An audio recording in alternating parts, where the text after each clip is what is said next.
Rain bled down the windows in slow, heavy lines, as if the sky itself mourned what was about to be said. Eliza Redhawk sat stiff-backed in the parlor of Bitterroot Ranch, her hands folded tight in her lap, her breath barely moving. The room was suffocating warm with too much fire and not enough feeling. Her father's chair sat empty by the hearth, untouched, since the day they lowered him into the earth 3 mornings ago. His pipe still rested on the table beside it, cold and forgotten. Across from her, Agatha Redhawk lounged like a cat after a kill. Wrapped in fine morning black, she sipped tea with an elegance honed from years of pretending she hadn't married into money for the sake of survival.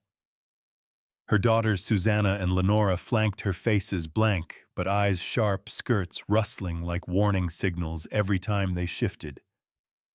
Mr. Harlan Crow, the family lawyer, cleared his throat as he adjusted his glasses. Water from the downpour clung to the cuffs of his coat.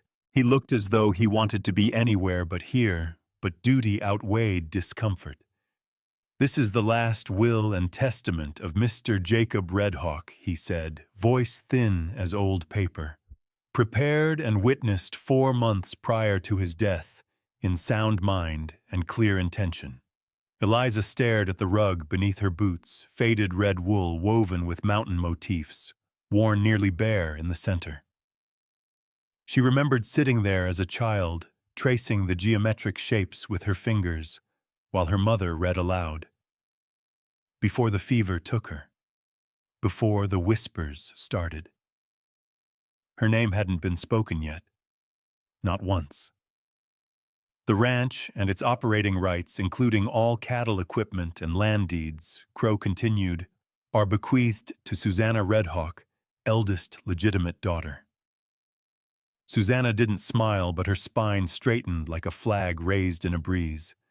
The townhome and accompanying rental properties, as well as a yearly stipend of $1,800, are awarded to Lenora Redhawk. Lenora let out a soft exhale relief, disguised as reverence. Crow turned a page. "To my wife, Agatha Redhawk, I leave the personal effects housed within the master suite, the carriage, and my mother's piano." Agatha nodded, satisfied, as if the reading of wealth was the recital of a prayer she'd long waited to hear answered. Eliza sat motionless. "And to Eliza Redhawk." The room paused. Even the fire seemed to hush. "I leave nothing. Not even her name." The final syllable of it hung in the air like smoke. Mr. Crow didn't look at her. No one ever did. Not for long. Agatha set her teacup down with a click. "He was merciful," she said. "There were some in town who thought even acknowledging her was too much." A hot flash rose up Eliza's throat. She clenched her fists tighter, willing the tears to stay where they were. She had cried once in front of Agatha, at age 9, when her favorite horse was sold without a word, and learned then that showing pain was like bleeding into shark-infested waters. "I suppose," Agatha continued, voice sweet and sharp, "that concludes the matter. We can now lay Jacob to rest properly without unfinished business." Eliza stood slowly. Her legs trembled. "May I see the document?" Crow hesitated. Agatha smirked. "What for?" she asked. "It won't change a thing, darling. Your name's not written in ink. It was never meant to be carved in stone." She walked toward the door. Her room, if it could still be called that, was the attic above the pantry now. A space Agatha had moved her to years ago to keep the house tidy. She would pack her things, what little she had, and walk away with her head high. Somehow. She was almost to the door when it slammed open, blown inward by a sudden gust, and the man who stood silhouetted against the storm. He was tall, broad-shouldered, drenched to the skin, water rolling down the rough wool of his coat. His boots thudded against the floorboards with a heavy, steady rhythm as he stepped inside. Every head turned. Even Agatha's mouth parted in confusion. Eliza Redhawk, he said, voice like gravel over granite. You inherit me. The silence shattered. Mr. Crow dropped his pen. Agatha rose to her feet. Excuse me. The stranger stepped forward, removing his hat with a flick of his wrist. Dark hair stuck to his brow, and his steel-gray eyes scanned the room like he was taking inventory of threats.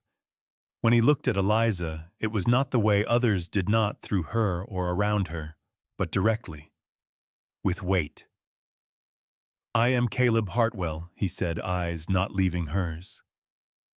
And I am here to honor a promise your father made to mine, a contract drawn in the year 1845, witnessed and recorded. Agatha laughed. That's preposterous. That was a quarter-century ago, Caleb's eyes flashed. A man's word doesn't have an expiration date, Mrs. Redhawk. He turned to Mr. Crow, who looked like he might faint. You received copies this week. I assume you verified them. Crow cleared his throat. Yes. Yes, the documents are legitimate. A marriage contract between the Redhawk and Hartwell families. Binding. The terms were clear. Should Mr. Jacob Redhawk pass before the agreement was fulfilled, the Hartwell heir would assume the obligation. Eliza felt her breath catch. Obligation. Caleb stepped closer. His presence was overwhelming, like the mountains themselves had walked into the room. You have a choice, Miss Redhawk, he said. But I came here today to ensure you were given one. Your father may have left you nothing, but you are not nothing. Behind her, Agatha hissed. This is ridiculous. She's illegitimate. She doesn't count. Caleb looked at her coldly. She bears his name. That's enough for me, and enough for the law. Eliza's heart thudded against her ribs. The room tilted. Everything in her wanted to run, but something deep and solid held her still. A hand, offered, not forced. Come with me, Caleb said, and I'll show you what a promise kept really looks like. The rain pounded harder against the roof. No one else moved. Eliza looked at the fire, at her father's empty chair, at the house that had never been a home. She turned to Caleb. Her voice was quiet but steady. When do we leave? His lips curved into something close to a smile.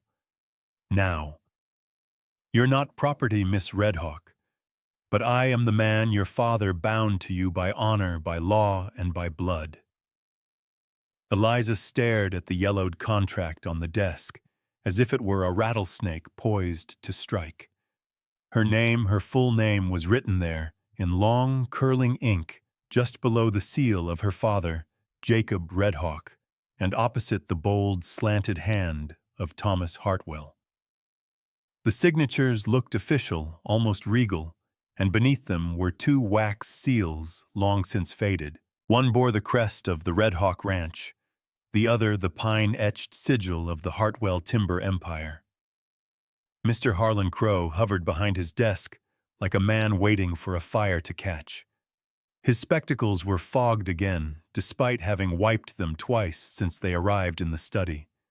He looked from the contract to Eliza, then to Caleb Hartwell, who stood beside the hearth with arms crossed and the coattails of his damp jacket still dripping onto the bearskin rug. You're telling me this contract is still binding, Eliza asked, though her voice came out rough, as if she hadn't used it in weeks. Crow cleared his throat. The document was never rescinded, revised, or legally contested. It's as binding today as it was 25 years ago, which makes me what some kind of... She stopped herself. The word bride stuck in her throat, sour and sharp. Caleb shifted, stepping away from the fire and toward the desk, but not too close to her. He seemed to understand something about space. You're not property, he said. You're not owned. This contract, it was drawn up by two men who believed in land and legacy.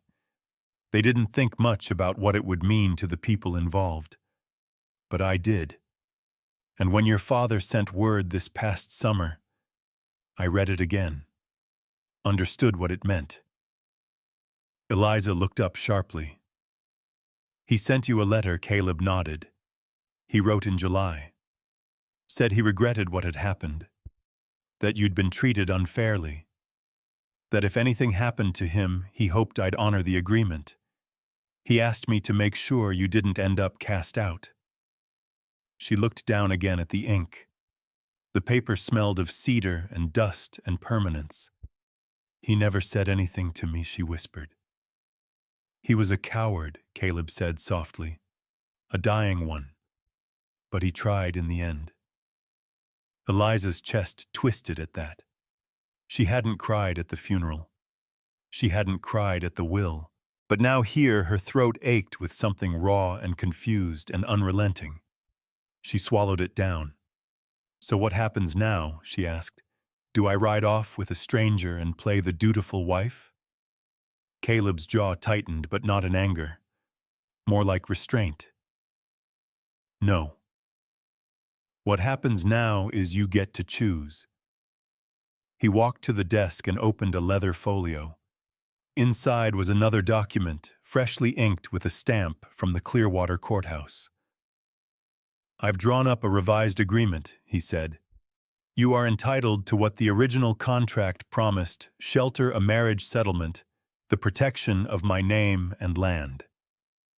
But you're not required to marry me, not unless you want to. I will provide lodging at Hartwell Hollow. You'll have your own quarters, your own key, and the legal right to claim your portion of the inheritance if you decide to walk away after 6 months. Eliza blinked. Why would you do that? Caleb's expression was unreadable. Because I believe in the weight of a man's word.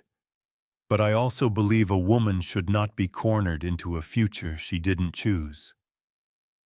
Behind them, Crow rustled papers, nervously muttering something about precedent and technicalities. Eliza stepped away from the desk, needing space to breathe. Her entire life had been a series of closed doors and silent dinners. She had lived in the attic like a ghost. Not daughter, not servant. Just tolerated. And now this man, a stranger, was offering her a place in the world. Not with chains, with choices. She looked back at him. Why me? Caleb didn't flinch. Because your name was written down when it mattered. And because the more I look at you, the more I think your father underestimated what he had. Eliza laughed, then, not out of amusement, but sheer disbelief. The sound escaped before she could stop it. Caleb didn't scold her, didn't bristle. He just waited. She stepped forward and signed the new document. I'll come with you, she said. Not because of your contract, but because there's nothing left for me here. Caleb gave a single nod, slow and steady. We leave within the hour. I don't like riding at night, but I don't trust that woman to let you leave in the morning without a fight. As if summoned by the mention, Agatha's voice sliced through the hallway outside the study. She's going nowhere. You think I'll just stand by while you drag her off like a sack of flour? Caleb opened the door, calm as a coiled whip. Agatha stood just beyond it, mouth tight, fists clenched in her expensive morning gloves. You'll stand by, Caleb said, voice low, because I have the law, and because she's not yours to keep prisoner. Agatha sneered. You think she's worth a contract written by dead men? She's a mistake, a loose thread. Eliza stepped beside Caleb. Then I guess it's time someone pulled it. Agatha's face went white, then red. Caleb tipped his hat. Good evening, Mrs. Redhawk. They passed her without another word. Eliza didn't look back. Upstairs, she packed her bag in silence. There wasn't much. A few dresses worn and faded. A bundle of letters her mother had written before the fever. a carved bone comb with inlaid turquoise, the last gift from May Talltree. She knelt by the warped floorboards under the cot and lifted a loose plank. Beneath it, a tiny pouch wrapped in flannel. Her mother's prayer beads, a small silver coin, and a yellowed envelope tied with blue ribbon. May's handwriting on the front. When the world turns cruel. Eliza pressed it to her chest, then tucked it safely into the lining of her satchel. The rain had eased by the time she stepped out into the courtyard. Caleb waited beside a sturdy mountain wagon pulled by two wide-shouldered bays. He helped her up without a word, just a hand extended in firm invitation. The wheels creaked as they rolled away from Bitterroot Ranch. She didn't look back. Not yet. But when Caleb handed her a thick wool blanket and said, "The trail's long, but the hollow's warm," something inside her loosened. And when he added, "We'll stop by the old crossing, rains may have washed it out," her pulse ticked up. The way he said "we like it" was already true, like it already mattered. She held the blanket tighter, bracing herself for the road ahead. Wagons heavier with silence than a coffin, Caleb muttered. "Speak your mind, Miss Red Hawk, or lose your chance to ever be heard." The lantern hanging from the wagon's beam swayed with the uneven trail, casting long, dancing shadows over the canvas walls. Rain still tapped lightly on the roof, a steady rhythm like a heartbeat. The wheels groaned over slick ruts pulled by the two bay horses that plodded forward without protest. Eliza sat straight on the bench, her arms wrapped tight around the bundle of her satchel and blanket. Her face was turned toward the darkness outside, but her eyes weren't tracking anything in the woods. She hadn't said a word since they passed the last fence post of Bitterroot Ranch. Caleb hadn't pressed her, but now after 2 hours of riding through cold drizzle and silence thick enough to strangle a man, he'd had enough. She blinked slowly, turning to him. Her face in the flicker of lantern light was calm, but too calm. A still pond before a storm. "I don't know what to say," she replied, her voice flat, but not cold. "You can start with what you're thinking."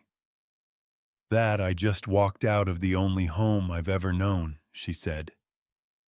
"Even if it never felt like mine." Caleb nodded once, his eyes on the trail ahead.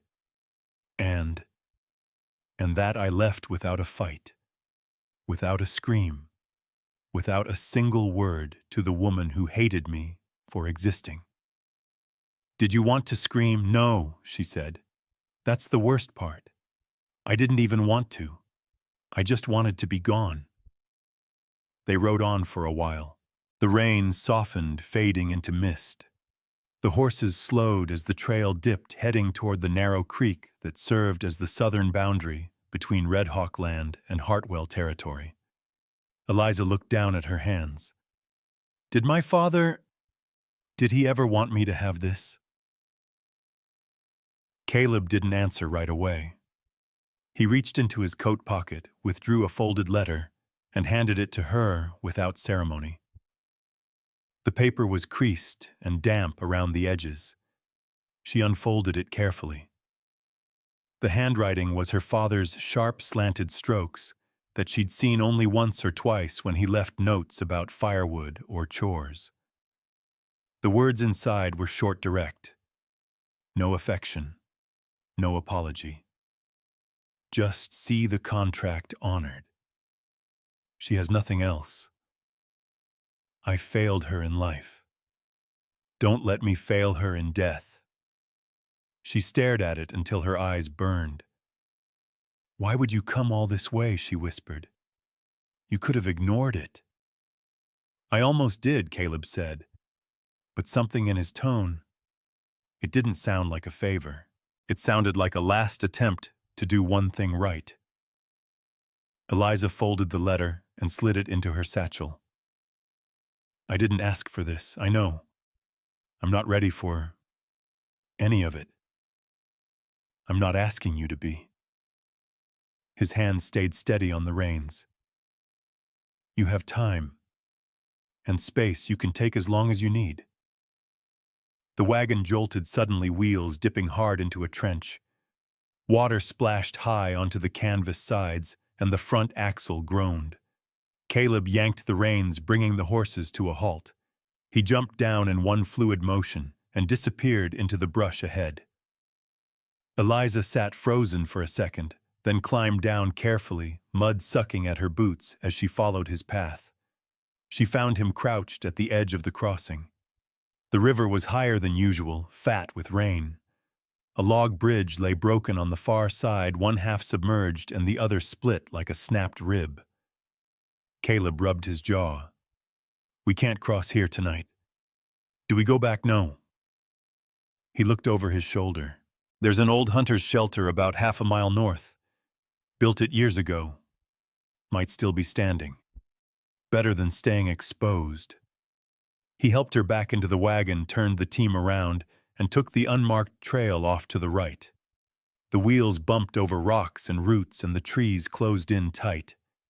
Moonlight filtered through the clouds, in brief flashes, enough to show glistening pine needles and slick bark. 15 minutes later, the shelter emerged from the trees, barely more than a log lean-to, with a raised platform and a sloped roof of bark and moss. But it was dry. And it stood. Caleb made quick work of unhitching the team and giving them cover beneath the nearby trees. Eliza gathered kindling, her fingers stiff with cold. By the time the fire was crackling, her dress clung to her legs like wet paper, and her hair had come loose from its pins. Caleb passed her a blanket and sat down on the opposite end of the shelter. The firelight danced between them. I didn't think I'd feel anything, she said suddenly. Leaving. But you did. I felt empty. And then, ashamed for feeling anything at all. He didn't speak, just watched her quietly, like he was trying to understand the shape of what she was carrying. I used to think if I just worked hard enough, she went on, she'd let me have a piece of it. The house, the name, the life I wanted so little. Just a room with a window. You'll have one, Caleb said. Eliza turned to him. Do you believe in earning things? I believe in surviving things, he answered. You've done more than your share of both. They sat in silence after that. The fire popped, sending sparks upward into the black canopy. Somewhere in the woods an owl called, and the horses shifted their weight, restless but calm.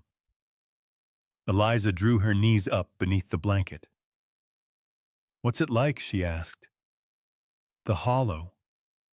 Caleb tilted his head. It's quiet. High up. You can see the entire valley on a clear day. Wind's stronger there, but the air feels cleaner. Is it big enough for a woman to find space to breathe? He said. Her throat tightened. She looked down, biting the inside of her cheek.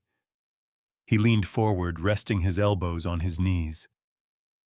There's a woman who runs the place while I'm away. Willa Reed. Don't let her tongue fool you. She'd burn the place down for someone she loves. And Thomas Avery, my foreman, he'll test you, but only to see if you'll break. You won't. Eliza let the warmth of the fire soak into her bones. You talk like you already know me. Caleb smiled faintly. I've met your kind before. My kind women who were told they had no worth, and found out the hard way they did. Her breath caught in her chest. The fire crackled again. Rain whispered in the distance, and for the first time in years, Eliza felt something in her ribs that wasn't fear. It was the beginning of space, of choice. Caleb stood and tossed another log on the flames. Get some rest. We ride at dawn. Once we cross the ridge, it's just a day's ride to Hartwell Hollow. She nodded, curling under the blanket, watching the glow of the fire as it danced over the canvas roof. In her satchel, the letter from her father rested beside her mother's prayer beads. And above the trees, a break in the clouds let the moon shine through just enough to light the path ahead. No one here will treat you like a shadow, Miss Redhawk. Not in my house. The sun hadn't fully broken over the ridge when the wagon creaked around the bend, and Hartwell Hollow revealed itself from the trees. The narrow trail widened to a long clearing, green even in winter, rimmed by tall pines and steep rock faces. Nestled in the center was the house stone and timber built low against the wind, sprawling, but grounded like it had always been part of the land. Smoke curled from its chimneys, and its windows glowed warm with lantern light, even in the soft gray of morning. Eliza pulled the blanket tighter around her shoulders. After 2 days of cold and damp, she was bone-tired, the kind of tired that settled behind the eyes and didn't let go. Her legs ached, and her thoughts were frayed, but she sat straighter as they approached. Caleb didn't speak, but she saw the way his shoulders eased when the house came into view. It was more than property to him. That was clear. It was something built, kept, held. The wagon rolled to a stop in front of the wide porch. Before the horses even fully halted, the front door swung open and a woman stepped out, drying her hands on a flour-dusted apron. She was about Eliza's height, maybe in her late 50s, with hair pulled back in a tight bun and sharp eyes softened by laugh lines. Her sleeves were rolled to her elbows, and she looked like she could carry a cow or cut a man down with equal ease. "Well, it's about damn time," she said. "You missed breakfast and half the morning." Caleb grinned and jumped down. "Good to see you too, Willa." Willa Reed didn't wait for pleasantries. She marched down the steps and stopped at the wagon's side, peering up at Eliza like a hawk, assessing a fledgling. Her gaze wasn't unkind, but it was thorough. "So this is Miss Redhawk." Her voice was a blend of mountain gravel and dry humor. "Well, come on then. We don't stare at people in this house, we feed them." Eliza didn't move. She wasn't afraid of Willa. Not exactly. But standing in a place she didn't know after everything she'd left behind had planted her boots in the wagon floorboards. She looked to Caleb. He met her eyes. "You're welcome here, as yourself." The words came simple without fanfare, but they struck something in her chest. She exhaled and climbed down. Willa gave a single nod. "Good. I'll have a room ready and a bath drawn. I expect you're half mud and half ice under that coat." Inside the house was alive with the quiet hum of work. The floors were polished pine, the walls lined with built-in shelves and carved molding. No frills, but nothing felt neglected. A stone fireplace dominated the main room, its hearth wide enough to warm a whole gathering. Copper pots gleamed from their hooks in the kitchen beyond, and someone hummed as bread was shaped on a floured counter.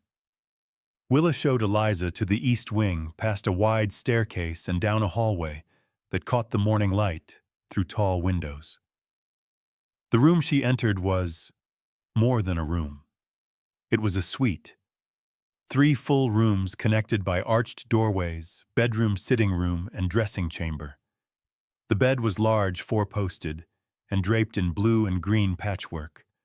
A writing desk sat beside a window that overlooked a sloping meadow, and beyond it snow-dusted mountains. The walls were painted a soft cream, and wildflower sketches hung in simple wooden frames. Eliza stood frozen in the middle of the bedroom, too stunned to speak. "Used to be Caleb's mother's," Willa said, folding back the bed's coverlets. "No one stayed in here since she passed, but he had us air it out last week. Sheets are fresh. There's hot water in the basin, and if you need a maid, just ring. Though I expect you're the kind who likes to do things yourself." "I am," Eliza murmured. Willa gave a short nod. "Figured. Breakfast is still warm if you've got the stomach for it. If not, there's tea in the kitchen. I'll leave you to settle." When the door shut behind her, Eliza stood alone in the center of the room, holding her satchel like a shield. She didn't know what to touch first. The bed looked too soft. The chair cushions too new. The closet doors opened to dresses hung neatly in a row, simple, good fabric, nothing too frilly and all in her size. How had he known? She moved to the window. The view opened to a valley cradled by trees. A hawk wheeled in the distance, its cry cutting through the stillness. It didn't feel like a trap. It didn't feel like charity. It felt like someone had prepared a space and waited for her to step into it. She washed slowly, scrubbing away the road dust and dried sweat. When she was dry, she dressed in one of the cotton house dresses.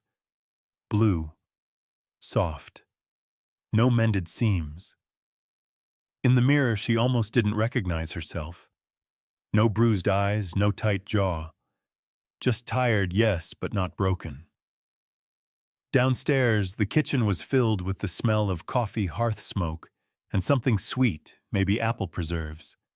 A young girl of about 15 was sweeping the back hall and nodded shyly at her. Willa turned from the stove when Eliza entered. "Well, look at that. You clean up like spring rain. Come sit. Eat."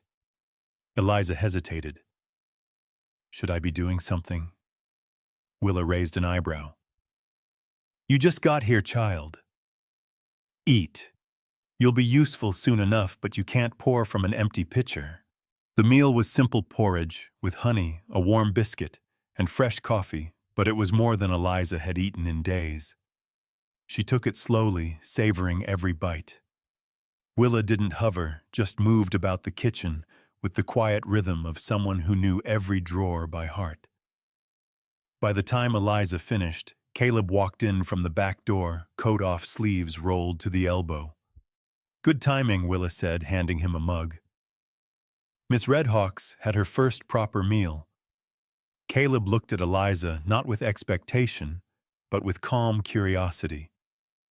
"You rested, yes," she said, then added, "Thank you." He nodded. "Thought I'd give you a tour this afternoon. Might help to know your way around before you start changing everything." Eliza's brows lifted.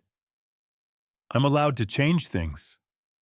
He smiled slow and dry. "Only the ones that need changing." Willa snorted. "Lord help us. She'll have you redoing the whole place inside a month." As they stepped out onto the porch together, the wind picked up, rustling the pine trees beyond the clearing.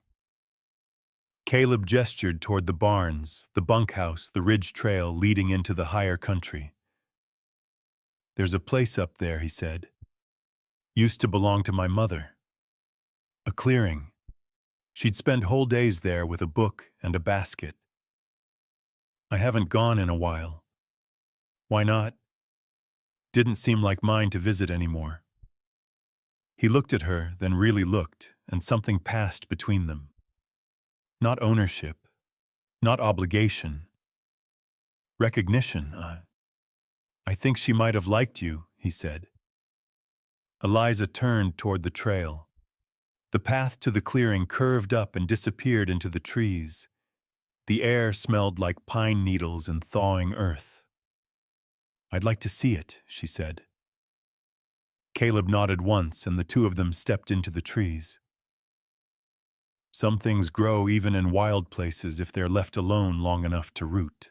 The trail was narrow, but well-worn pine needles soft beneath their boots, the scent of earth and moss rising with every step.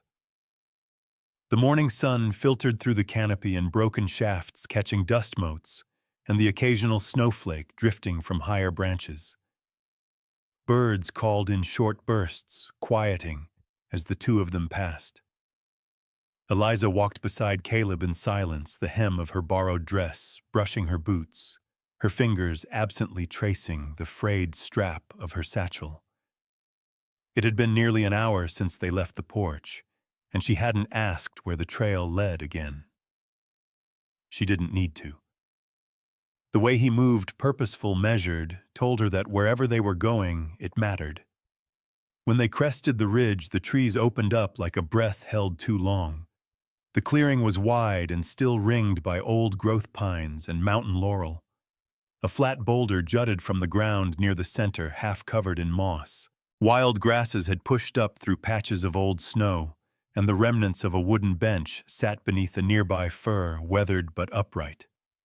Eliza stepped forward slowly, taking it in. "This was hers," she asked. Caleb nodded.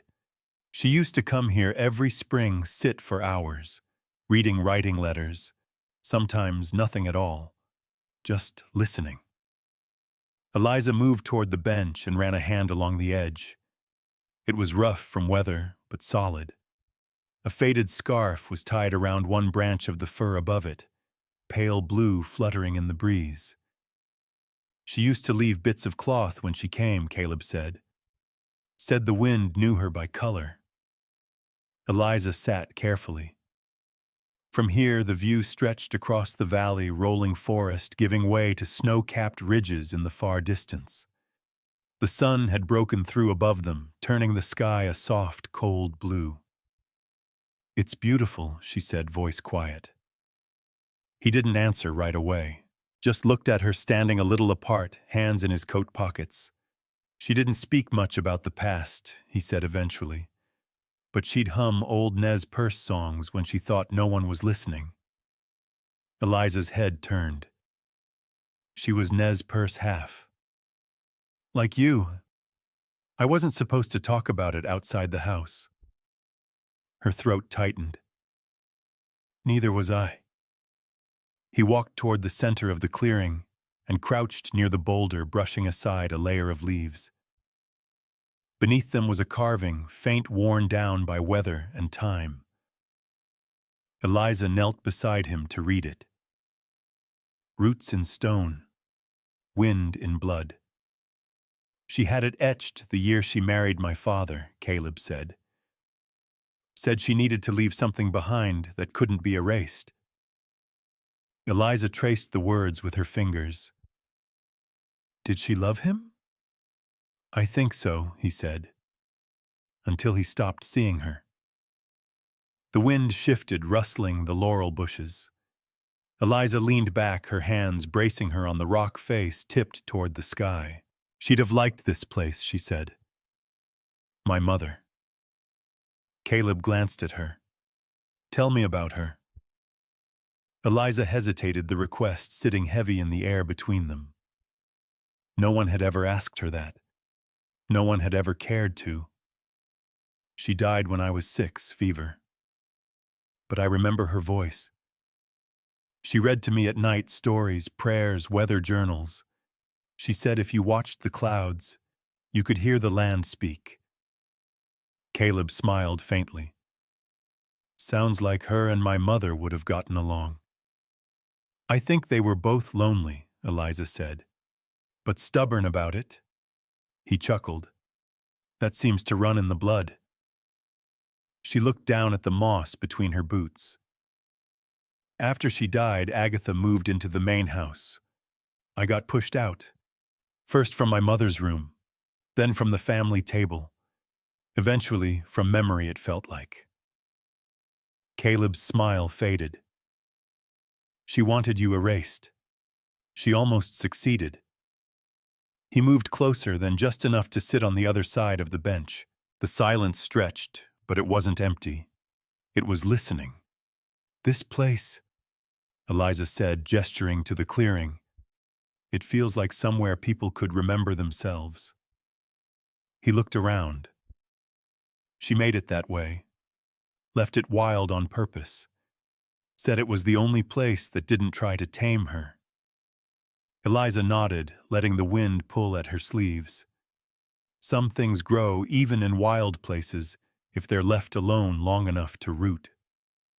Caleb didn't say anything. But when he stood, it was with a slow care, like he was leaving something sacred behind. He offered a hand to help her up. She hesitated, then took it. His palm was warm and rough, calloused from tools, not just pens. She expected him to release her as soon as she stood, but he didn't. He just held on for a second longer than necessary. Then he let go. As they walked back down the trail, Eliza asked, "Do you still come here?" "Not since she died." Why, when he looked ahead, didn't feel like it was mine anymore. And now.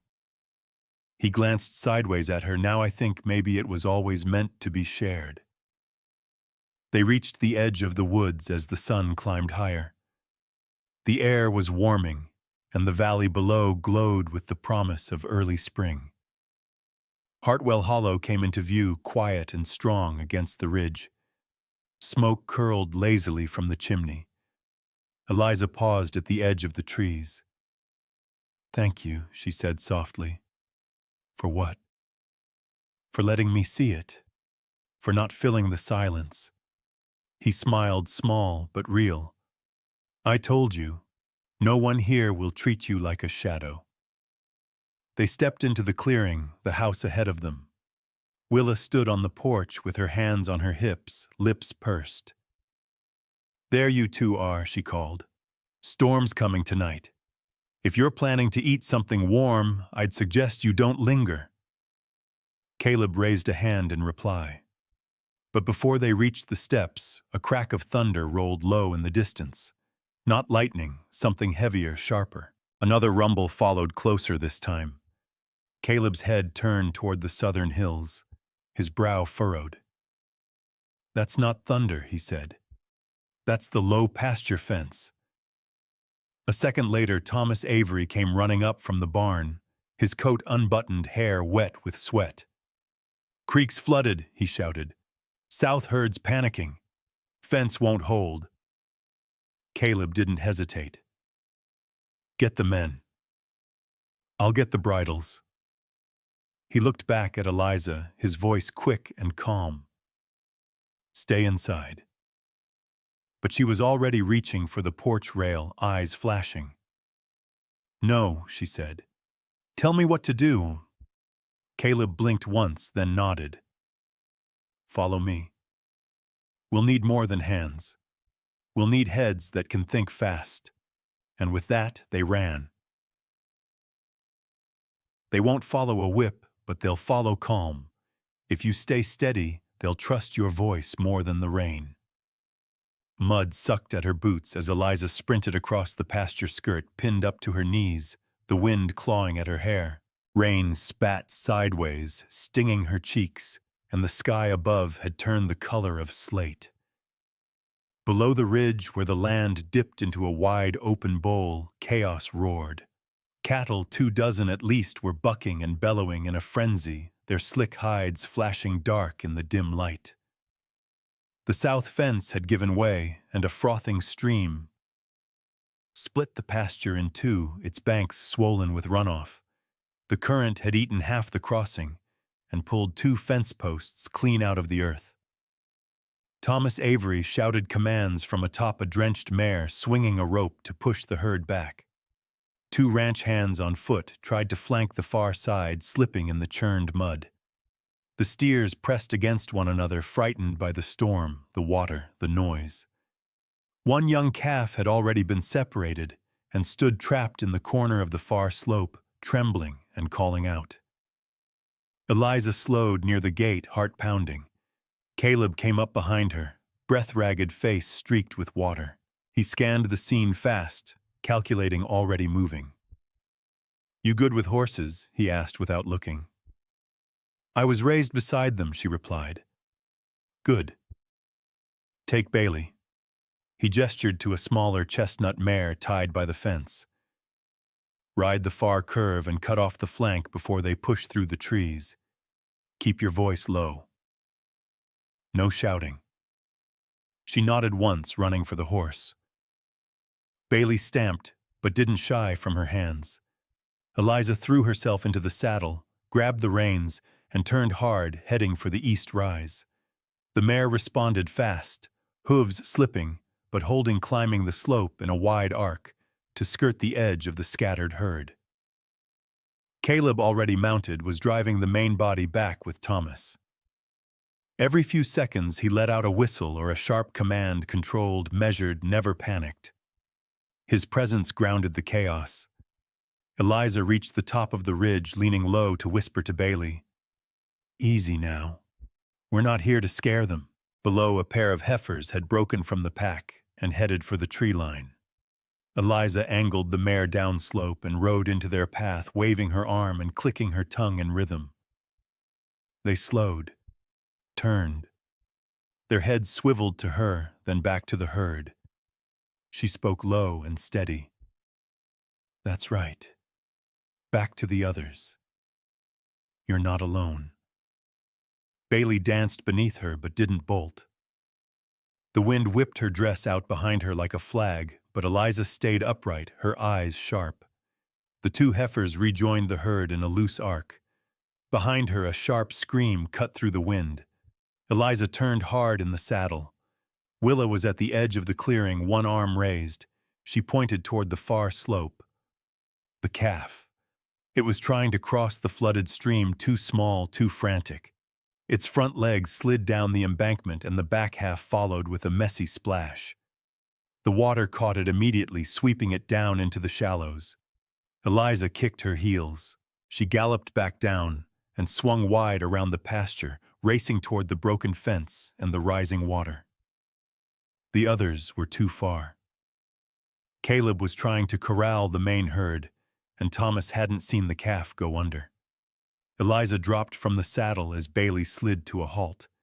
She plunged into the current, without thinking, boots vanishing in the brown rush.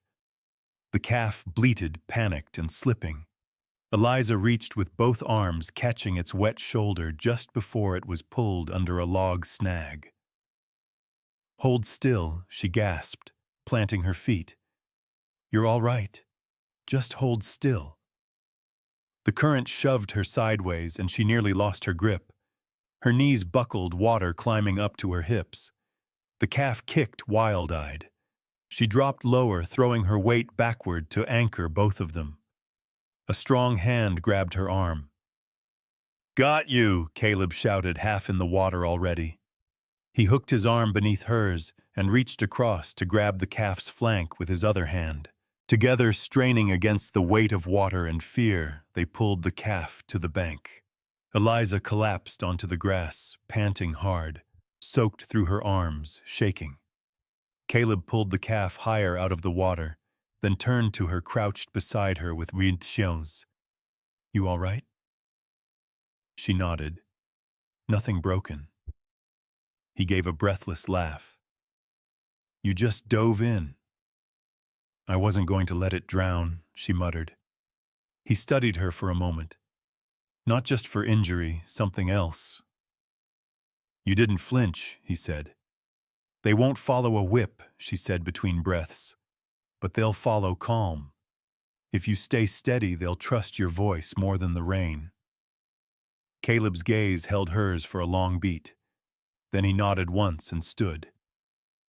"Come on. Let's get this calf warmed." The storm began to roll off slowly, the wind shifting east. Rain still fell, but lighter now. The herd was contained, pushing back toward the upper pen under Thomas's direction. Bailey stood where Eliza had left her, patient and alert. Willa met them back at the barn with dry blankets and fire-starting flint. Inside, the calf was wrapped and set near the stone hearth in the stable room. Eliza sank onto a hay bale, stripping off her coat, with fingers stiff from cold. Willa handed her a tin mug of broth. "You're either the bravest woman I've seen on this mountain," she said, "or the most stubborn." "Probably both," Eliza said hoarsely. Caleb returned from the stalls, wiping his hands on a rag.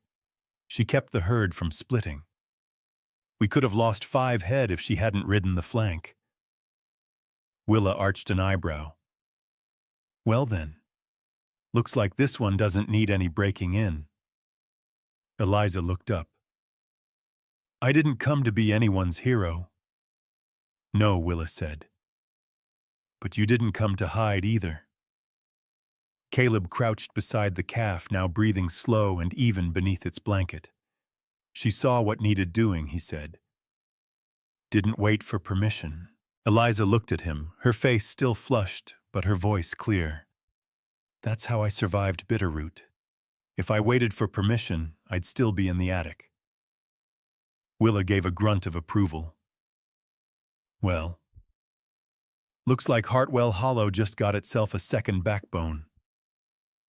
They sat in companionable silence as the fire crackled low. Outside, the rain faded to mist. The storm had passed, but the ground still bore its weight, mud-slicked and scarred. And in the quiet that followed, Eliza realized something: she wasn't just staying here anymore. She was holding ground. She's not just passing through. You can tell by the way she looks at the land, like she's trying to memorize it. The frost came back the next morning, thin as lace across the windows. Eliza woke before the house stirred, the light still gray. She dressed in the quiet, lacing her boots with steady fingers, her muscles sore from yesterday's storm. The aches didn't bother her, they reminded her she was part of something now. Something that required effort, sweat, skin in the game. She stepped out onto the porch, coat wrapped tight, breath rising like smoke in the cold. The hollow was still washed clean from the rain, every surface damp and shining in the early light. The mountains beyond were touched gold at the edges, their peaks dusted in new snow. She stood a while, just breathing, listening. The wind rustled faintly through the pines, but it wasn't a sound that asked anything of hers. It was just there, steady like the rhythm of something ancient. A door creaked behind her. "You're up early," Willa said, wrapping a shawl around her shoulders. She handed Eliza a steaming mug. "Coffee. The good kind. Not that brown water Thomas drinks." "Thank you," Eliza said, warming her hands on the tin. They stood in silence, side by side, watching the sun creep down the slope. Willa took a sip and said, "I've seen folks come and go from this place. Men trying to buy it. Women trying to tame it. Some looking for a new name, some looking to forget the old." Eliza didn't respond. She wasn't sure which kind she was yet. "But you," Willa went on, "you walk like someone who's mapping it." Eliza turned to her, brow furrowed. "Mapping," Willa nodded toward the pasture. "You don't just pass through. You leave footprints. You memorize corners. I saw it yesterday, in the storm, and again just now." Eliza looked away. "I don't know what I'm doing yet." "You don't need to. That'll come." Willa took another sip.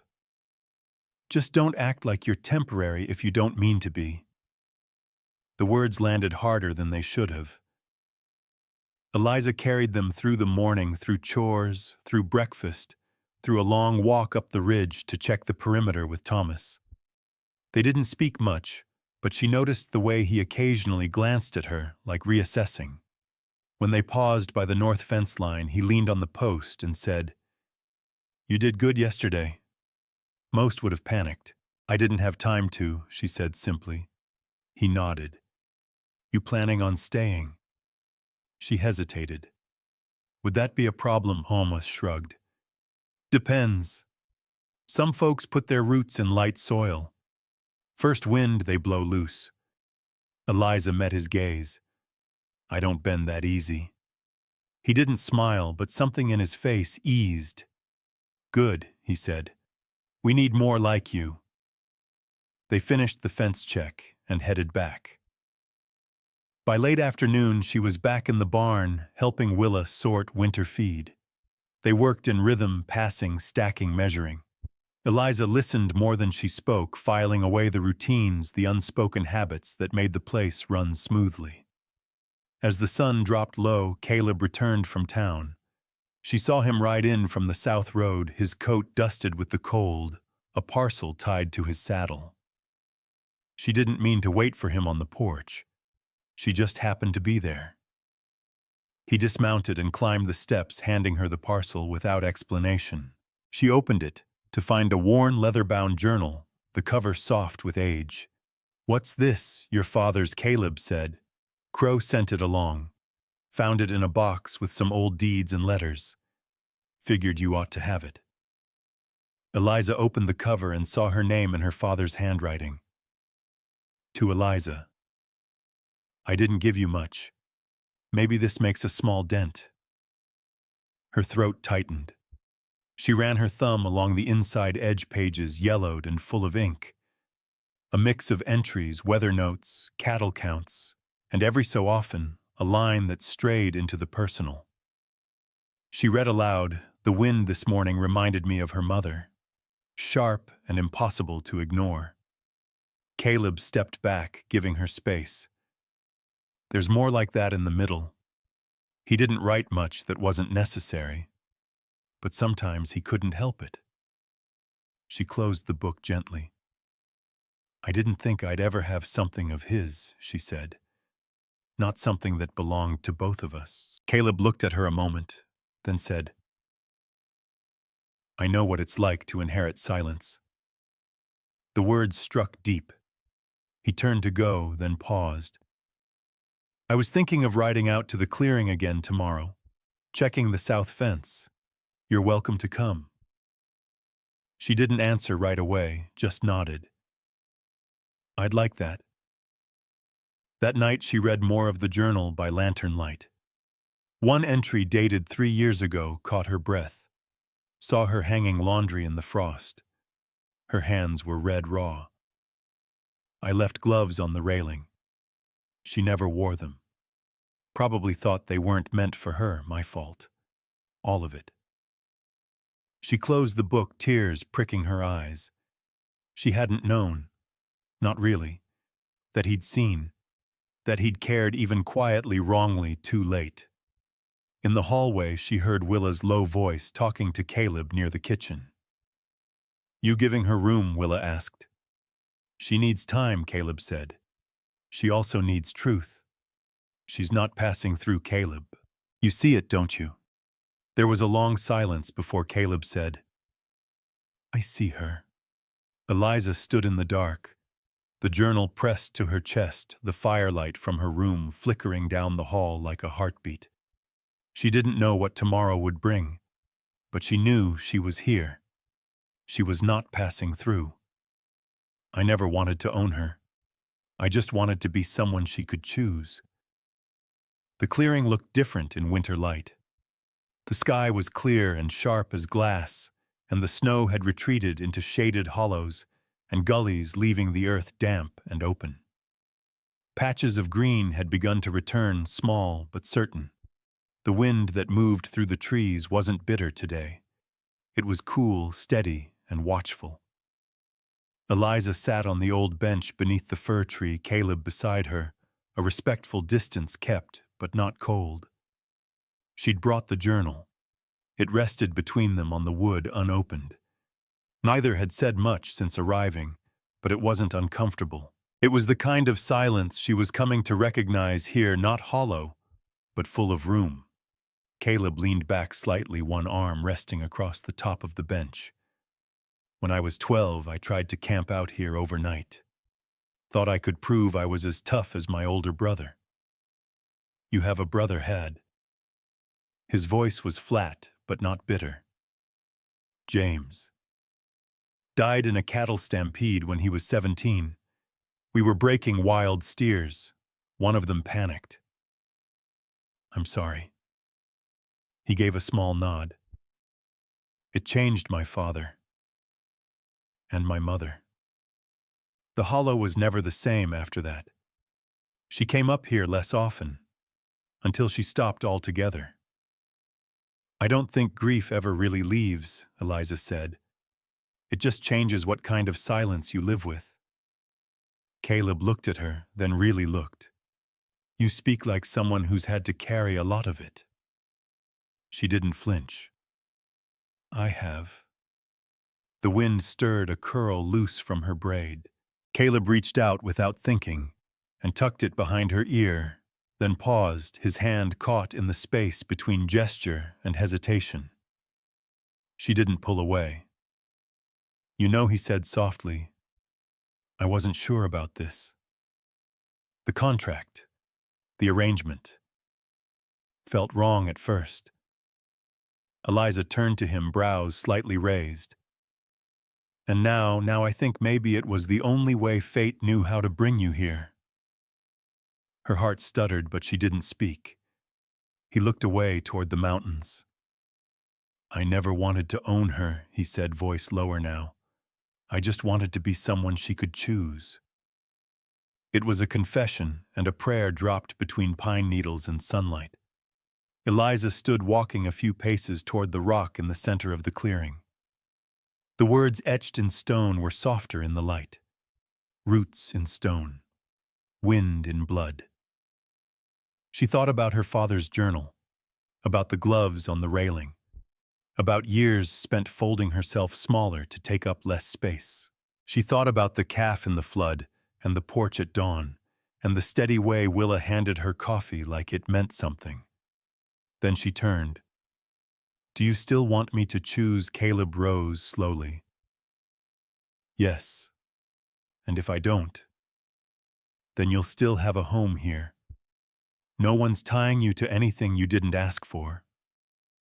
The wind pressed gently between them. A hawk called overhead, wheeling across the sky. Eliza stepped closer. "I haven't had much say in my life," she said. "Most decisions were made around me. For me. Without me." His face didn't change. He just waited. "But when I look at you," she went on, "I don't feel trapped. I feel seen." His throat moved as he swallowed. She took another step, standing inches from him now. "And if I do choose you, Caleb Hartwell, I need to know it's not out of obligation."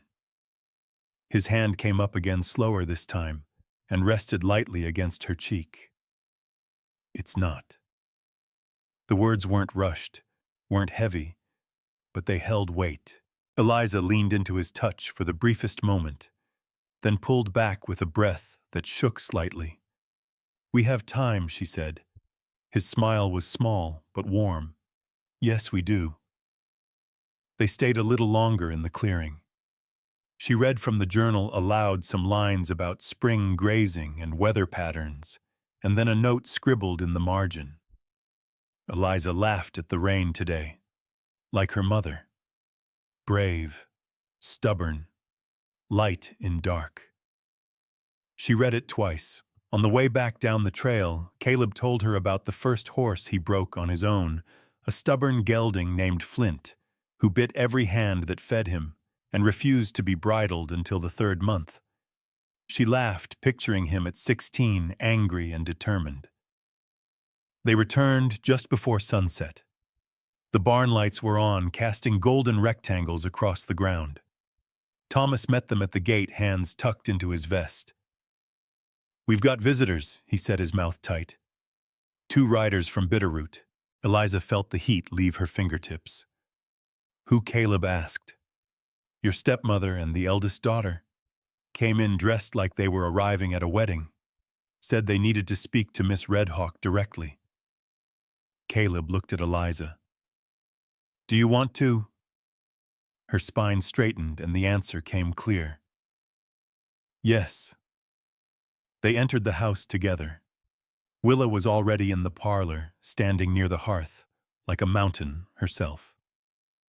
Agatha Kalulton sat stiff-backed on one of the guest chairs, dressed in traveling gray silk, her gloves still on. Beside her stood Loretta, arms crossed, and chin tilted, her expression a perfect match for her mother's.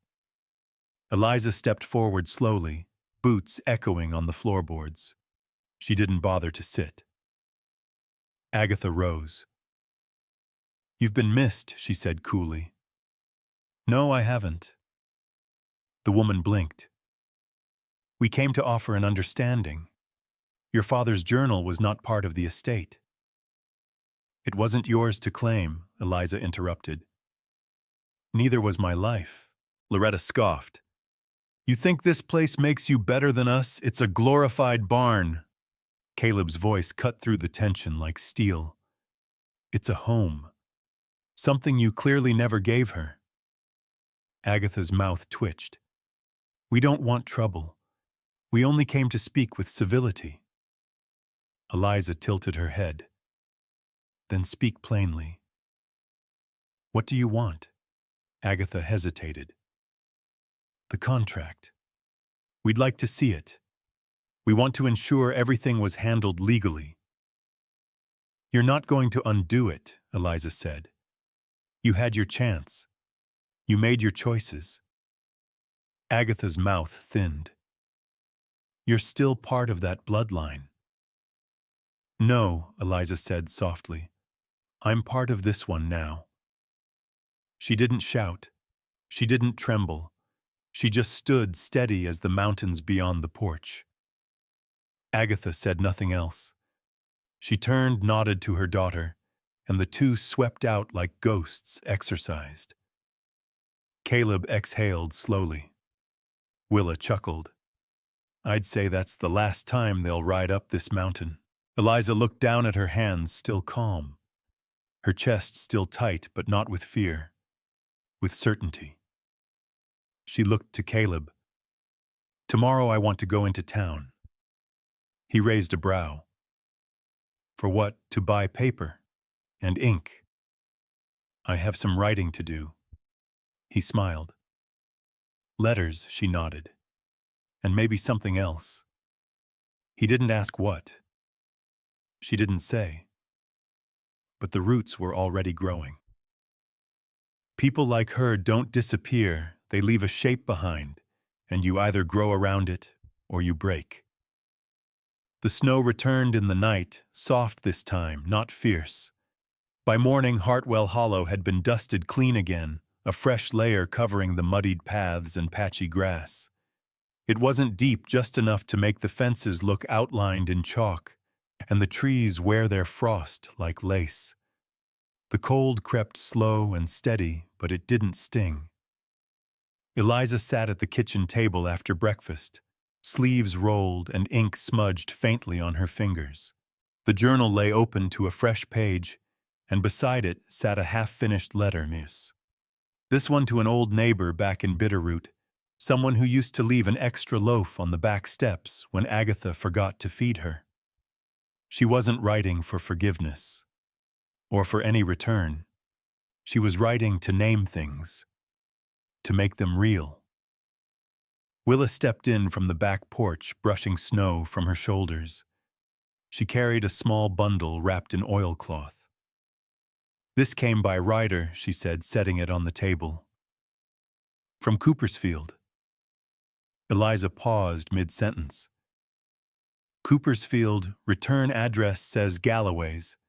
That lawyer your father used to keep on retainer. Eliza set her pen down and unwrapped the bundle carefully. Inside was a single document folded twice and sealed with red wax. She broke the seal and read. Her eyes moved fast, then slower. Her hand began to shake. Willa saw the change. Eliza, it's a copy of a deed, she whispered. My father, he bought land. In my name. Years ago, just after my mother died. We're north of Bitterroot. A stretch of open ridgeland. Wild. Unclaimed except for a few trappers and a creek. He set it aside. He never told anyone. Willa whistled softly. Looks like he was trying to leave something that couldn't be taken away. Eliza folded the paper with care and pressed her palm to it, heart beating fast. It's titled to Eliza Redhawk, she said. Not his surname. Mine. That afternoon, Caleb took her to town. Coopersfield was a half-day ride southwest, and the road curved gently through low woods and frozen marshland. As they passed familiar markers, Eliza kept the letter tucked inside her coat close to her chest. They didn't talk much on the way there. But the silence wasn't empty. When they reached the town center, Caleb helped her down from the wagon, then nodded toward the mercantile. I'll be there when you're ready. Take your time. Galloway's office was tucked above a general supply shop, the stairs narrow and creaking with every step. The clerk was young and distracted, but when she gave her name, he straightened quick.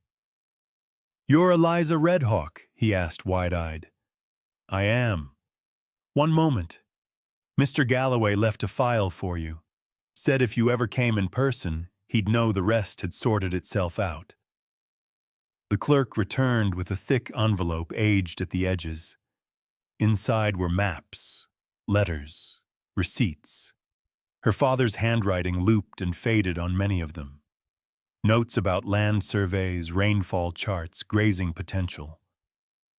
He hadn't just left her land. He'd dreamed into it. A second document dated nearly 2 years before his death was tucked into the back. If she ever wants to go, let her. She deserves to own more than her pain. She left the office with the envelope pressed to her chest, her steps slower than before. Outside, Caleb stood waiting. He must have seen something in her face because he didn't ask right away. He just offered her his coat, though she already wore one. She looked up at him and said, "I own land." A beat passed. He blinked. "You do." "My father bought it under my name." No one knew. "But it's real, it's mine." His eyes searched hers. "What will you do with it? I don't know yet. But I know it's a door." They rode back through the evening light, the snow glittering across the road like spilled salt. The cold deepened as they reached the hollow, the wind sharper, the sky a darkening steel. That night by the hearth, she spread the documents across the table. Caleb sat on one side. Willa and Thomas watched from the doorway. "It's good land," she said. "Hard, but honest. He chose it for a reason." Willa nodded. "He knew the kind of roots you'd need." Eliza didn't speak for a moment. "Then I want to see it. Soon. Before the spring melt." Caleb studied her. "Do you want someone to go with you?" She hesitated, then looked up. "Yes," she said. Later that night, after the house had gone quiet, Caleb stood on the porch with Thomas. They watched the wind shift over the hills, pulling clouds low across the stars. Thomas took a sip from his flask. "You ever think about what happens when she leaves?" Caleb didn't answer. "She might go," Thomas said. "She might stay. But either way, people like her don't disappear. They leave a shape behind, and you either grow around it or you break." Caleb's voice was quiet. "I'm not going to hold her here." Thomas nodded slowly. "That's not what I asked." Back inside, Eliza folded the last page of the deed into her journal. She sat for a long time at the desk. In her room, the fire dying low beside her. She wasn't running anymore. But she was still reaching. The past had carved deep, but there was still room for new marks. Her father hadn't known how to show love with his hands. But in secret, in ink, he'd tried. And now it was hers to shape. There's a kind of silence that holds not because it's empty, but because it's full of things finally understood. Snow still covered the far ridge when they left before dawn. The sky hung low and pale, and every breath turned to smoke in the still air. Caleb had packed the wagon with extra blankets, food, and a lantern, just in case they stayed out longer than planned. Eliza didn't protest the caution. She knew the land could change its mind without warning. They rode in silence for the first few miles, the trail winding gently through the pines. The wheels creaked over frost-hardened dirt, and the horses' breath steamed as they moved. Eliza held the folded deed in her lap, fingers pressed against the worn parchment, as if it might steady her heart. The weight of it wasn't just legal, it was personal. Proof that her father had once tried quietly and imperfectly to do something right. Caleb glanced at her now and then, but didn't ask what she was thinking. He didn't need to. He understood that some silences weren't meant to be broken. By midday, they crossed the border of Bitterroot County and veered northeast toward the edge of the old trapper lands. The trees thinned and the sky widened into a long stretch of gray. In the distance, a creek glinted silver between two hills. It twisted like a lazy ribbon cutting through the meadow that spread wide and quiet. Eliza leaned forward as the land opened. Her breath caught. "This is it," she said softly. Caleb slowed the wagon and pulled to a stop just before the ridge. The horses snorted hooves shifting against the frozen ground. They stepped down in silence. Eliza walked ahead, boots crunching lightly, leaving deep impressions in the snow. The wind stirred the tall grass, poking through brown and stiff, but not dead. She turned in a slow circle. The land stretched out in every direction, wide and untouched. No fences, no barns, no signs of men. Only wind and earth and sky. A place not shaped by other people's hands. She crouched near the creek, trailing her fingers through the icy water. It ran fast but clear, and it whispered across the stones, like something old and knowing. "It's beautiful," Caleb said behind her. Eliza nodded. "He chose it for a reason. He knew what kind of place I'd need if I ever got free." "You think he meant to tell you one day, I think. He didn't know how." She stood again and looked around, scanning the edges of the field. "It's not a ranch. Not yet. There's no house, no fencing. It would take years to build anything." "But it's yours," Caleb said. "Mine," she echoed. The word didn't feel like a chain. It felt like air. They walked along the creek together, not speaking for a long while. Caleb picked up a smooth stone and skipped it once across a deeper bend. Eliza watched the rings ripple outward, caught in the stillness of the moment. "I don't know if I'm ready to leave Hartwell Hollow," she said after a while. "You don't have to be," Caleb said. "But I need to know I can. That I'm not just waiting to be dismissed again." He nodded slowly. "You're not a guest. You never were. I keep asking myself if I'm building something new, or just trying to escape the old. Maybe it's both." Eliza looked at him then. If I really went and made something here, would you come?" Caleb didn't answer right away. His eyes swept across the land, taking in the way the light touched the hills, the way the sky leaned down just enough to feel close. "I've spent my life tied to places because of duty," he said, "but I'd follow you for no other reason than I wanted to." The words landed quietly. They didn't shout. They didn't need to. Eliza reached for his hand, and he took it. They stood like that until the sun dipped low, casting long blue shadows across the white.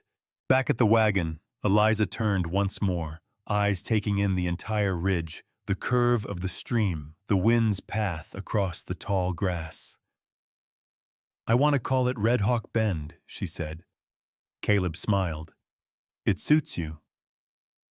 They started the ride back with lantern light swinging gently from the post, casting warm circles on the snow. The sky above darkened, stars blinking into view. At one point, Eliza leaned her head against Caleb's shoulder. He didn't move, didn't speak, just let her rest. And in that silence, something settled between them. Not an answer, not a promise, but an understanding. Later that night, back in her room at the Hollow, Eliza lit a candle and opened her journal.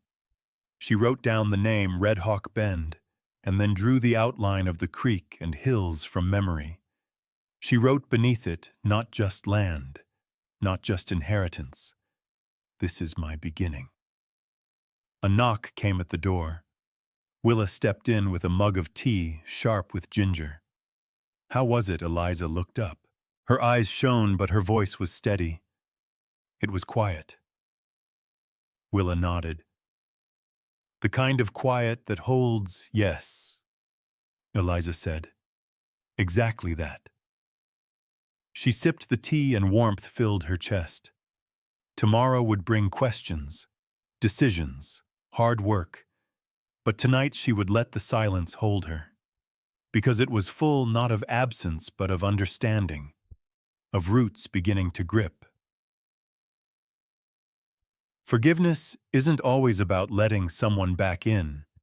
It's about letting yourself walk on without dragging them behind you. The wind blew in from the north again, harsher this time, carrying the sharp bite of late winter. The sky over Hartwell Hollow stretched in long bands of silver and blue, and everything trees, fence posts, even the porch rails creaked with a subtle tension, like the whole land was waiting for something to break or bloom. Eliza stood outside the barn, arms crossed, watching Caleb hitch a new set of planks onto the wagon bed. The boards were rough sawn and pale, freshly milled. She'd ordered them from Coopersfield, with the last of her silver money, planning ahead for a tool shed on the Red Hawk Bend property come spring. The weight of commitment sat real in her chest, but it wasn't heavy the way it used to be. It was the kind of weight that held you to the ground in a good way. "You sure you want to do this today?" Caleb asked without looking up. She nodded. "If I wait, I'll talk myself out of it." Caleb tightened a knot on the rope binding. "You don't have to see her." "I do." Eliza's voice was steady. "Not for her sake, for mine." Caleb set the rope down and turned to her, wiping his hands on his coat. "You want me to come?" Eliza hesitated. "No. I think I need to do this alone." The road into Bitterroot hadn't changed much in the weeks since she'd left it behind. The town still wore its neat edges like armor, whitewashed signs swept stoops, shop windows, displaying things no one needed. Eliza rode in on a borrowed mare, keeping her eyes forward and her posture tall. Some folks stared. Others whispered behind gloved hands. She recognized some of them ladies who'd crossed streets to avoid her when she walked alone, men who looked away when she passed in church. Their gazes slid off her, now uncertain what she was or how to treat her. She wasn't invisible anymore, but she wasn't familiar either. She stopped in front of the Colulton house. It looked smaller than she remembered. The paint was still perfect. The garden was bare, dormant for winter, but every hedge was trimmed to unnatural precision, as if someone thought order could keep truth out. She didn't knock. Agatha opened the door before she could, as if she'd been watching. "Eliza." The voice was soft but strained, like someone practicing manners they didn't feel. Eliza nodded once. "May I come in?" Agatha stepped aside without answering. Inside, nothing had changed. The rugs, the velvet armchairs, the portraits. It was all preserved like a shrine to a life Eliza had never belonged to. They sat in the front parlor where sun filtered through lace curtains and landed in polite puddles on the floor. Agatha perched on the edge of her chair like a porcelain figure. "I heard you received some documents," she said finally. Eliza didn't answer right away. She studied the woman across from her, the careful tilt of her chin, the gloved hands folded like folded lies. "I did," Eliza said. "The land, the journal, the proof that he tried even if he failed in the ways that mattered." Agatha's mouth twitched. "Your father had many responsibilities." "So did I," Eliza said. "But no one remembered that when they handed me a broom instead of a voice." Silence. Eliza let it stretch. "I'm not here to fight," she said finally. "I'm not even here for answers. I just needed to see you, to look at you and know that I could walk away without needing anything from you again." Agatha blinked but said nothing. "I used to wonder if you hated me," Eliza continued. "But I don't think you did. I think I just reminded you of something you couldn't control." Agatha's lips parted, then closed again. Her eyes shone, but not with tears, more like glass catching too much light. "I'm sorry," she said at last, "for what it's worth." Eliza rose. "It's not worth much, but I accept it anyway."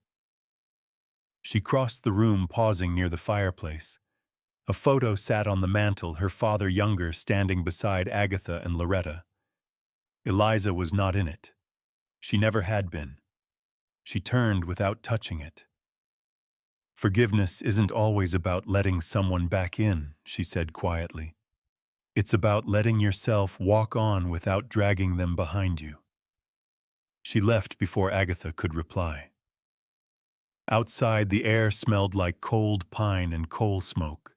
The sun had shifted past its peak, and the streets of Bitterroot felt more hollow than ever. Eliza walked to the edge of town where the dirt path met the tree line, where the woods grew just wild enough to break the neatness. There, waiting by the edge, was Loretta. She leaned against a bare-barked birch tree, arms crossed, no coat. Just a shawl clutched tight around her shoulders, lips pressed together like she'd bitten down on too many things she never got to say. "I heard you came back," she said. "I didn't come for you," Eliza replied. "I know." Loretta looked away. "I read the journal. Mother showed me." Eliza felt her spine go rigid. "You had no right." "No, I didn't." Loretta's voice cracked faintly. "But I read it anyway. I saw the page about the gloves, the apples, you. I never knew he saw those things." "I didn't either," Eliza said. Loretta looked down at the snow. "You were always better than me." "No," Eliza said softly. "Just better at surviving what you didn't have the guts to face." They stood in silence, the wind pushing through the bare branches like a whispered warning. "I'm sorry," Loretta said. Eliza watched her for a long time, then nodded once. "Don't let her turn you into a shadow," she said. "We've both lived in one long enough." She walked away before Loretta could answer. This time she didn't look back. The ride home was colder but lighter. The kind of cold that woke you up, made your lungs stretch, made you feel the truth of your own blood. Caleb was waiting at the barn, arms crossed, worry tucked behind his usual calm. When he saw her, something eased in his shoulders. "Well," he asked. "It's done," she said. "I left them behind." He offered his hand. She took it without hesitation. And as they walked up the hill together, Eliza realized she hadn't just survived something. She had ended it. There was room now for breath, for growth, for beginning again. And this time she'd walk forward without dragging anyone behind. Some places aren't just meant to be lived in, they're meant to become part of you, like breath, like blood, like a name you finally get to claim. The thaw came slow, the way real change always does. It didn't announce itself with sudden blooms or warm winds, but with small shifts, ice melting along the south-facing slope, birdsong edging into the early morning, the creak of trees waking from deep sleep. Hartwell Hollow shook off the last of winter like a long-held breath. Eliza walked the ridge above the house just after dawn. Below, smoke curled from the chimney, soft and blue. The barn glowed in pale gold, and the cattle were already stirring in the pen. From here she could see the road that curled toward Bitterroot, and farther still the hills that marked the beginning of Red Hawk Bend. She clutched a leather pouch in one hand, stitched with simple beads, something Willa had helped her make the night before. Inside it were the ashes from a page she'd torn from her father's journal, one he'd written just weeks before his death. It spoke of regret, of missed chances, of a daughter he hadn't known how to hold. She'd burned it in the hearth, the words lifting into smoke, not out of anger, but because she didn't need them anymore. She carried the memory now, not the wound. Below, Caleb stepped onto the porch, shading his eyes to find her. When he caught sight of her on the ridge, he didn't wave, didn't call out. He just stood there as if saying, "I see you" was enough. And it was. She made her way back down slowly. The air smelled like thawed earth and pine bark, wet and rich. The kind of smell that said, "Grow here." In the kitchen, Willa was stacking bread into a cloth-lined basket, her sleeves rolled to her elbows. "Heading out early?" Eliza asked. Willa nodded. "Thomas and I are running supplies up the North Trail. That storm last week took out the miller's chimney flue, and they've been heating with coals." Eliza stepped beside her, helping tuck jars of jam between loaves. "You've got enough here to feed the whole mountain." Willa smiled. Some folks forget what kindness looks like until it knocks on their door holding biscuits. When they left, Eliza sat for a moment alone, the quiet humming like a tune she half remembered. Her hand moved without thinking, pulling the pouch from her pocket and setting it on the table. She opened it slowly, revealing a pinch of ash, a scrap of scorched leather. She thought of her mother, then, not in a sharp, tearful way, but in a way that felt round full. She wondered what her mother would have thought of all this, of the ridge, of the man who waited for her with patient eyes, of the girl who had become her own name. Later she found Caleb in the workshop behind the barn, oiling the saddle he'd repaired last week. He worked slow, steady, as if the leather had a language, and he was listening to it with his hands. "I've decided," she said.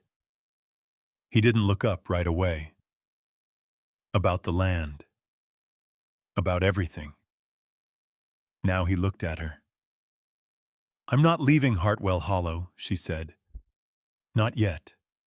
Not for a while. Maybe not ever. But Red Hawk Bend isn't just something I want to own. I want to make it a place people know. A place people come to feel safe, heard, healed." Caleb wiped his hands on a cloth. "That sounds like more than land." "It is," she said. "I want to start a small lodge.